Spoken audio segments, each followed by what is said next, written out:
बहुत दिनों पहले की बात है। किसी गांव में रमन, घीसा और राका तीन चोर रहते थे। तीनों को थोड़ा थोड़ा विद्या का ज्ञान था। तीनों चोरों को विद्या का ज्ञान प्राप्त होने की वजह से बहुत घमंड था। अपनी विद्या के बल पर वो तीनों चोर बड़ी बड़ी लोहे की तिजोरियों को तोड़ दिया करते थे। उन्होंने इस तरह गांव के लोगों की नाक में दम कर रखा था। अरे भाइयों, मेरे दिमाग में एक गजब का आइडिया आया है। क्यों ना हम सब मिलकर एक बड़ी सी चोरी करें और इस गांव को छोड़कर दूसरे गांव में बस जाएं।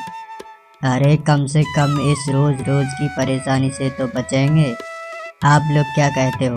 अरे क्या बात है राका, तूने गजब की बात बताई है। अरे कौन रोज रोज अपनी जान को आफत में डाले। तीनों इस बात को राजी हो गए और अगले दिन बहुत सारा माल लूट कर जंगल में भाग गए। कुछ देर बाद उन तीनों को भूख लगी। अरे भाई, भागते भागते थक गए। ये चोरी करना भी कोई आसान काम नहीं है। पता नहीं क्यों लोग हम जैसे लोगों को बुरी नज़र से देखते हैं। जो भी हो, मेरी बला से मुझे तो चोरों की भूख लगी है। देख रहे, कुछ खाने को आसपास है क्या? नहीं भैया, कुछ भी नहीं है। मुझे भी बहुत तेज भूख लगी है।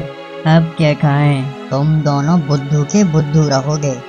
अरे इतनी मेहनत से इतना सारा खजाना चुराकर भूखे मरने के लिए लाए हैं। अरे भूख मिटाने की चीज पास में है और इधर उधर देख रहे हैं। अरे सबसे बड़ा बुद्धू तो तू ही है। अरे कोई भूख मिटाने के लिए खजाना खाएगा क्या? कर दी ना बुद्धुओं वाली बात। अरे मैं खजाना खाने को नहीं बोल रहा हूँ। हम सब शहर चलते हैं, सारा माल साथ में होगा, जितना मर्जी होगा उतना खाएंगे। अरे तुम दोनों झगड़ते ही रहोगे क्या? देख भाई, बात तो तेरी सही है, पर खजाने के साथ शहर जाएंगे तो पकड़े जाएंगे और खजाना यहाँ छोड़कर जाएंगे तो कोई और ले जाएगा। अरे तो अब हम क्या करें? तुम ही बताओ। ये सब करतूत तो तुम्हारी ही है। देखो, मेरे पास एक बहुत अच्छा तरीका है। मैं थोड़े से पैसे लेकर शहर जाऊंगा और खाना खाकर आ जाऊंगा। तो हम दोनों क्या घास खाएंगे? अरे पहले पूरी बात तो सुनो। मैं खाना खाकर तुम दोनों का खाना साथ में ले आऊंगा। ऐसे रोज कोई न कोई जाकर खाना लाता रहेगा और तब तक हम अपना ठिकाना भी ढूंढ लेंगे। ठीक है कि नहीं? ठीक है भैया। इसके बाद राका वहाँ से चल देता है।